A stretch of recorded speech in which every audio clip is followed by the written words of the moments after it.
Now we will study applications of Gauss law. Now Gauss law stated that the electric flux through any closed surface is equal to 1 by epsilon naught times the total charge enclosed by that surface. Now we are going to study three important applications. Among them, the first one is electric field due to an infinitely long, straight, uniformly charged wire. Now consider a uniformly charged, straight, long, infinitely long wire of linear charge density lambda. Now lambda is linear charge density, therefore it is given by Q divided by L, charge per unit length. Okay. Now consider some point P at a radial distance R from the wire. Now at the point P, if you work out the direction of the electric field, it is found to be radially outwards. So that means for that one, let me consider two line elements here. Here is one line element. Now here is one line element. Okay. Now these two are the line elements here. From the first line element, the direction of the electric field is along this direction. From the second line element, the direction of the electric field is along this direction. Now these two are equal in magnitude. We are taking a pair of line elements which are at equidistance from the midpoint of that long infinite length wire. Since they are at equidistance, the electric field due to these two line elements having the same length is found to be equal in magnitude but different in direction. Now if I resolve this vector, we will get a horizontal component and vertical component. If I resolve this vector, I am getting horizontal component and the vertical component. So vertical components are equal and opposite and hence get cancels. The horizontal gets added up. So therefore, due to an infinitely long uniformly charged wire, if you consider any point, the electric field is radially outward. E is radially outward. And one more thing, if the linear charge density is positive, then electric field is outward. If linear charge density is negative, then the electric field is inward. For a positive charge density, the electric field is radially outwards. For a negative charge density, the electric field is radially inwards. That is the thing. So therefore, the electric field is radially outwards. Now at this point, we have to find what is the electric field due to this infinite length uniformly charged wire. For that one, we are going to apply Gauss law, and hence we have to consider a Gaussian surface. Here we have considered a cylindrical surface as a Gaussian surface. A cylinder of radius r and length L. The axis of the cylinder is passing through the length of the conductor, a wire. That wire, axis of the cylinder is exactly aligned to the wire, conducting. Now this is the Gaussian surface. Cylindrical surface is the Gaussian surface. Now let me find out flux. Now flux is worked out by using the simple relation E is equal to vector E dot vector delta S, or simply E delta S cos theta, where theta is the angle between the electric field vector and the area vector. Now look at the circular regions of the cylinder. Now in the circular regions of the cylinder, the electric field is radially outward, but the area vector, it is normal. Now this is the field vector. Now this is the area vector. Here in the upper case, field vector is like this along this direction and area vector is outwards. Therefore, the angle between the two is 90 degree. So therefore, the flux through these two circular parts, upper and lower circular regions, is 0. That is flux through circular. The circular regions will not contribute for the electric flux. Now consider the curved region, curved surface of the cylinder. Now that curved surface of the cylinder, whose normal is parallel to the electric field. Therefore, the curved region of the cylinder, it contributes for electric flux. So therefore, electric flux is given by the same formula, E delta S cos theta. Now theta is 0 because the normal to this circular is along the electric field direction. Therefore, we get is equal to E into delta S. Therefore, phi is equal to E into, what is delta S? The curved surface area of the cylinder. What is the curved surface of the cylinder? Of radius R and length L. So it is, we have 2 pi R L. That is the curved surface area. Or in other words, if I cut the cylinder and open it, if I cut the cylinder and I open it, I will get a rectangle of length L and breadth is 2 pi R. Then what is the area of that rectangle? Obviously it is 2 pi RL. So therefore, the total electric flux in the Gaussian surface, it is obtained only from the curved surface area of the cylinder. Therefore, this gives the total electric flux through that cylinder. Now, according to Gauss law, we have electric flux through the Gaussian surface is equal to 1 by epsilon naught, the total charge enclosed. Now, this conductor is having a linear charge density lambda and L is the length of the Gaussian surface. Therefore, from this relation, we get what is charge? It is lambda L divided by epsilon naught. Now, this is the electric flux, and according to Gauss law, we are getting the electric flux. Now, equating the two, we get E into 2 pi RL is equal to epsilon is equal to lambda L divided by epsilon naught. Now, what is epsilon naught? We know that it is permittivity of free space. Now, here lambda, here L get cancels. E is equal to lambda divided by 2 pi epsilon naught into R. Now, this is the expression for the electric field due to an infinitely long, straight, uniformly charged wire.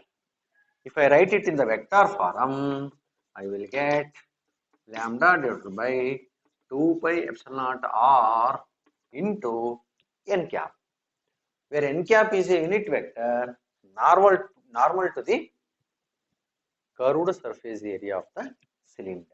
It is a unit vector normal to the curved surface area, that is n cap is taken along this direction. Okay, normal to the curved surface area. Now the second application, electric field due to a uniformly charged infinite plane sheet. Infinite plane sheet. Now consider an infinite plane sheet which is charged with surface charge density sigma. Therefore, sigma is equal to, it is Q divided by A. Charge per unit area is called surface charge density.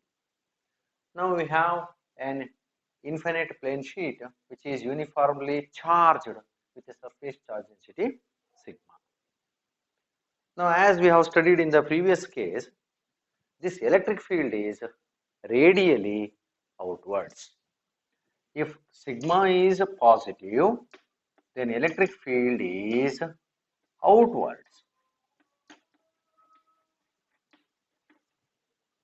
If the charge density, surface charge density is negative, then electric field is radially inwards. That we know, that we have studied. Okay.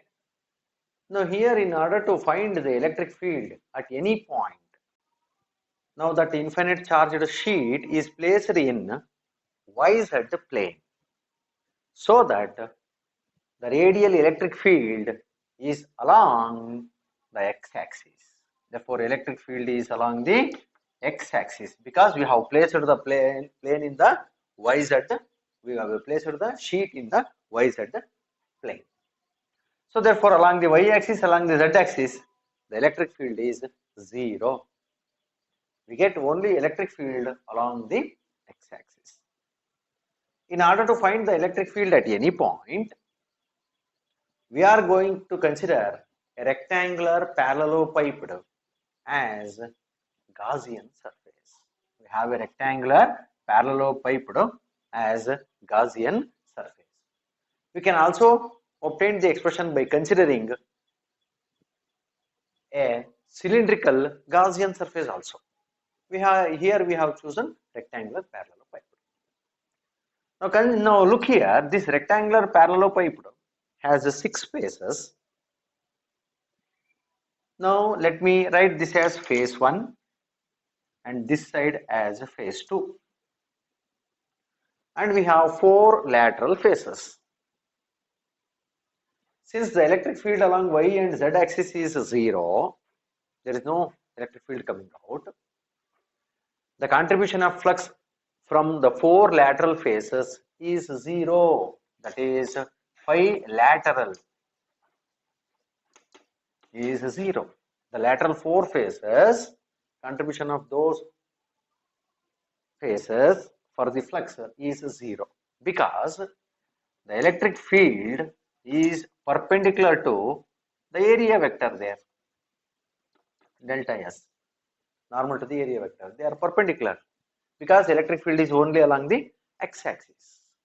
So therefore, flux becomes 0. Only the phases 1 and 2 are going to contribute for the total flux. Therefore, what is the flux through the first phase? Let me write it as phi 1.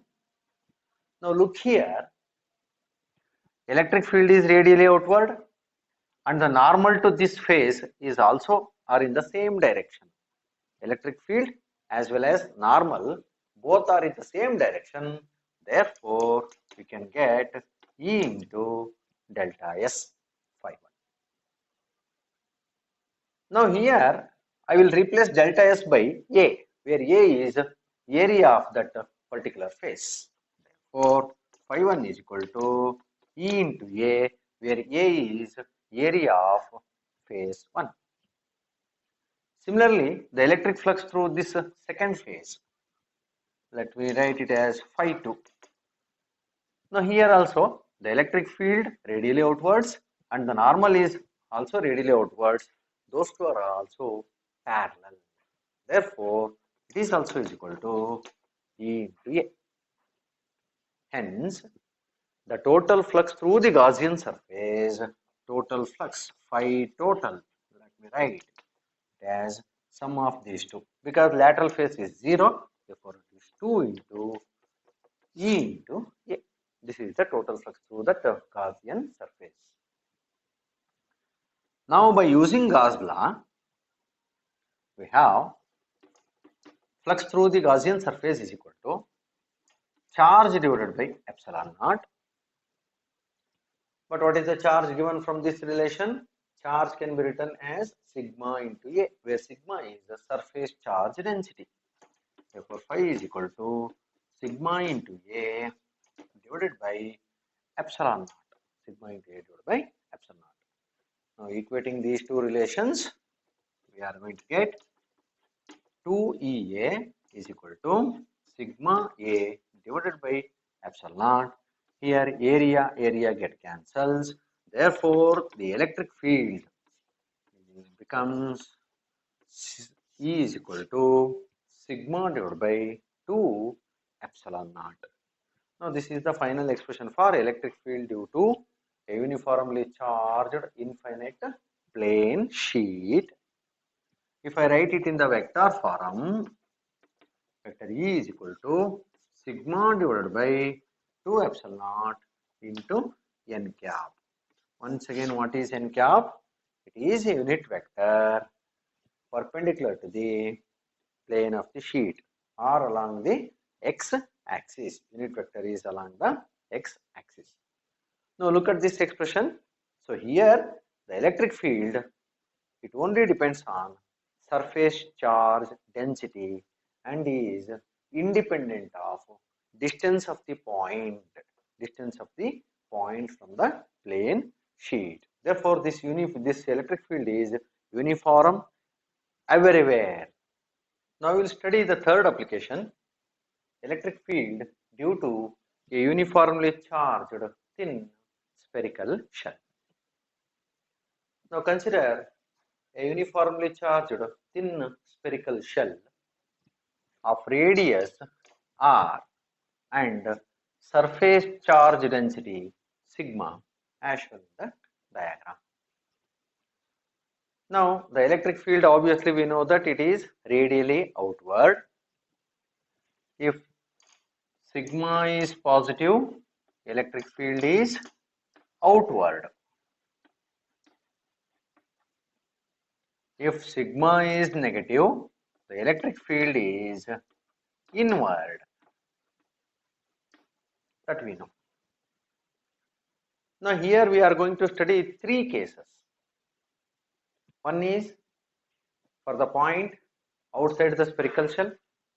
Second case for the point on the surface of the spherical shell. And third case for the point inside the spherical shell. In that, let me take the first case, that is point outside. First case. Now consider some point P which is at a distance r from the center of the spherical shell as shown in the diagram. At the point P, we are going to calculate the electric field due to this uniformly charged spherical shell. Now, since the electric field is radially outwards, now we have to consider a Gaussian surface. Here, the Gaussian surface is a sphere of radius small r. We have drawn a sphere of radius small r passing through the point P with center at the center of the spherical shell, and that sphere behaves as Gaussian surface. Now, the electric flux through the entire Gaussian surface can be found by using the relation is equal to E into delta S cos theta. So here let me use sigma notation because we are considering the entire Gaussian surface. This is equal to E. Now here the electric field is radially outwards and normal to the Gaussian surface is also radially outwards. They are parallel. Therefore theta is equal to 0 degree we know. Therefore it is E into sigma delta S, or phi is equal to E into delta S is the surface area, sigma delta S, it is the total surface area of the spherical shell. Now what is the surface area of a spherical sphere? We know it. It is 4 pi small r square. Now this is the electric flux flowing through the Gaussian surface. Now according to Gauss law, from Gauss law,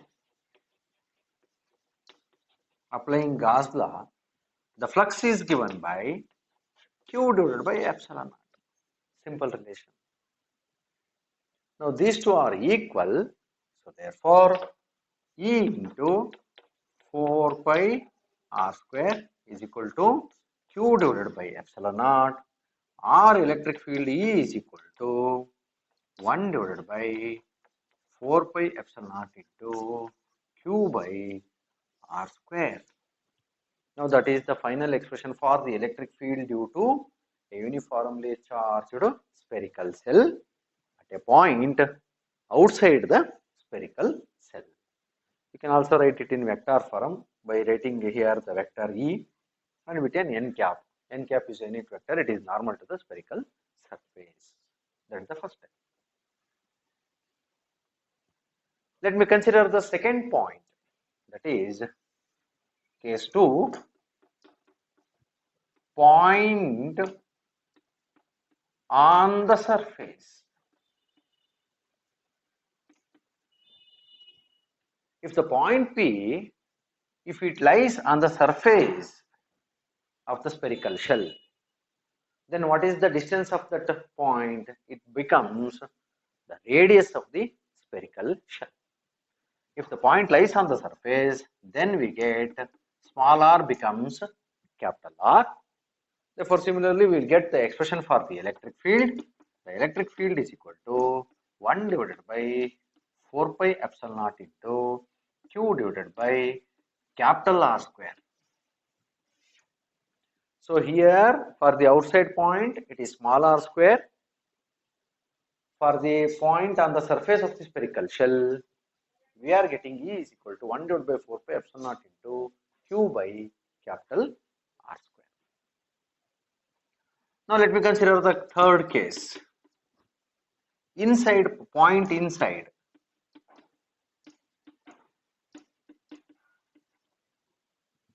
Okay. Now let me consider some point here. Let me consider some point S, which is inside of it. Now I have to calculate what is the electric field at this point P due to this charged spherical cell. For that one, what I have to make? I have to once again consider a Gaussian surface here. Here, Gaussian surface is a sphere of some other radius here. Let me take any radius, x. Let me take some x is the radius. Now this is the Gaussian spherical surface for the point S, which is inside the spherical shell. In the same manner, we work out the flux. The electric flux is given by phi is equal to E into delta S. Cos 0 is 1 obviously because here normal and hence the field are parallel. Therefore, it is E into delta S is the total surface area of the inner sphere. The total surface area of the inner sphere is 4 pi x square, where x is the radius of the inner sphere we have chosen. This is total flux. But applying Gauss law,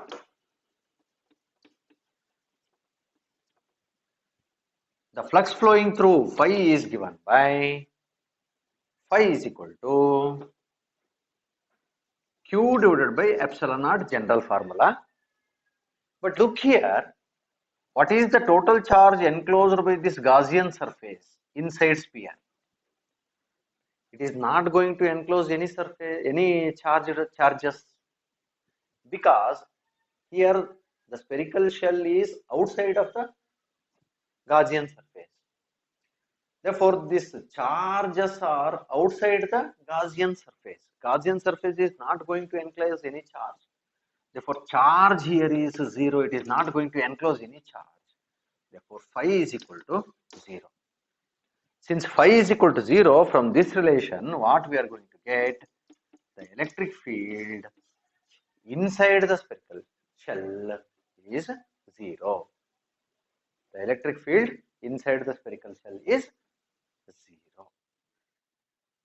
Therefore, for the case of a spherical shell, for an outside point, the electric field is E is equal to 1 divided by 4 pi epsilon naught Q by R square. It is inversely proportional to the distance. Second case, for the point on the surface of the shell, we are getting E is equal to 1 divided by 4 pi epsilon into Q by capital R square. And for any point which is inside the spherical shell, we have obtained field is 0. So from these three relations, we can conclude that at what point the electric field is maximum due to a spherical shell. Since capital R is lesser than small r, obviously this term becomes maximum. Therefore, electric field on the surface of the spherical shell, charged spherical shell, is maximum. Now, this is the maximum electric field. If you move away from the surface of the spherical shell, the field goes on decreasing in the inverse square dependence of the distance. If you move inside the spherical shell, the field becomes 0. If I plot a graph of electric field versus the distance of the point from the center of the spherical shell, now up to the radius, that is capital R, that is from starting from here, if I take a point here, 0, 0, 0, 0, 0. Now inside the spherical shell, the electric field is 0, therefore the field is 0 up to here. As and when I approach the radius of the spherical shell, that is on the surface of the spherical shell, the electric field becomes maximum. It is the maximum value of the electric field. And if I move away from the spherical shell, it goes on decaying. Decay curve. I have to get a decay curve.